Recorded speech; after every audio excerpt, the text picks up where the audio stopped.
पूना गाडगीळ आणि sons limited 1832 पासून।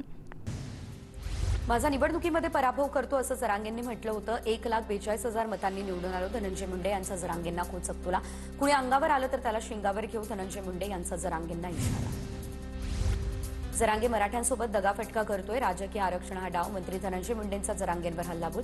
तुझे हात रक्तानं भरले, जरांगेंचा पलटवार। धनंजय मुंडेंच्या दबावामुळे माझ्या आईने आत्महत्या केली, करुणा मुंडेंचा खळबळजनक आरोप। माझ्या आईच्या सुसाईड नोटमध्ये सगळं काही लिहिलंय असंही करुणा मुंडे म्हणाले। मराठा आणि ओबीसींमध्ये अंतरवालीच्या दरिंदे पाटलांमुळे अंतर पडलं, भुजबळांचा जरांगेंवर निशाणा। सरकारने नरमाईने घेतलं म्हणून मराठ्यांची मुंबईमध्ये दादागिरी, दरिंदे पाटलांच्या लोकांनी मुंबईमध्ये हैदोस घातला, भुजबळांचा जरांगेंवर हल्ला।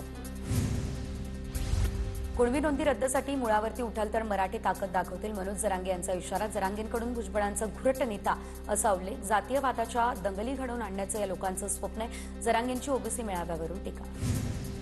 मुख्यमंत्री नागपूरमध्ये असताना मुंबईमध्ये जीआरचा निर्णय घेऊन टाकला, त्यांचं टार्गेट हे ओबीसी नाही, फडणवीस आहेत। छगन भुजबळ यांचा विखे पाटलांवर निशाणा।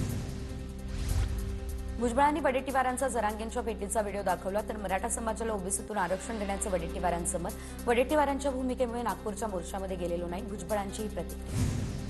काँग्रेसचे नेते विजय वडेट्टीवार आज चंद्रपूरमध्ये पत्रकार परिषद घेणार। बीडमधील कालच्या महाएल्गार मेळाव्यातून भुजबळांची वडेट्टीवारांवर टीका। वडेट्टीवार पत्रकार परिषदेतून भुजबळांना उत्तर देण्याची शक्यता। जरांगे पाटील बिंडोक माणूस, चौथी नापास माणूस, वैयक्तिकच उत्तर देणार, त्यांच्याकडून कोणतीही संविधानिक उत्तरं अपेक्षित करता। धनंजय मुंडेंवरील टीकेवरून लक्ष्मण हाके यांचा पलटवार। ओबीसी चळवळ खेळखेळी करण्याचा प्रयत्न, ओबीसी चळवळीचा एकच नेता ती म्हणजे भुजबळ, त्यामुळे भुजबळ म्हणतील तीच आमची दिशा। ओबीसी मेळाव्यामध्ये गोपीचंद पडळकर यांचं वक्तव्य। स्थानिक स्वराज्य संस्था निवडणुकीसाठी आता शिंदेच्या सेनेचे आमदार किशोर पाटील यांच्याकडून स्वबळाचा नारा। महाराष्ट्रात खूप कमी ठिकाणी युती होईल, जास्त ठिकाणी स्वबळावरच निवडणुका होतील, किशोर पाटील यांची ही भूमिका। जळगावच्या पाचोरा आणि भडगाव मतदारसंघामध्ये महायुतीत मिठाचा खडा, शिंदेच्या शिवसेनेच्या नाऱ्यानंतर आता भाजपकडूनही स्वबळाचा नारा। भडगाव पाचोरा भाजप पूर्ण ताकदीने लढणार, मंगेश चव्हाण यांच्याकडून स्पष्ट।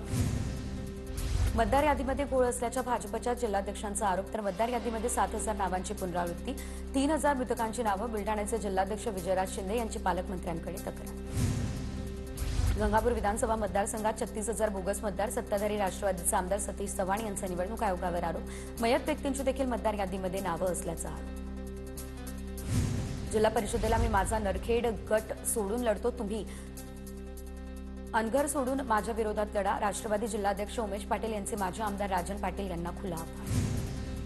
सांगोल्यामध्ये ठाकरेंच्या शिवसेनेला धक्का बसण्याची शक्यता, पालकमंत्री जयकुमार गोरे आज दीपक साळुंखे यांची घेणार भेट।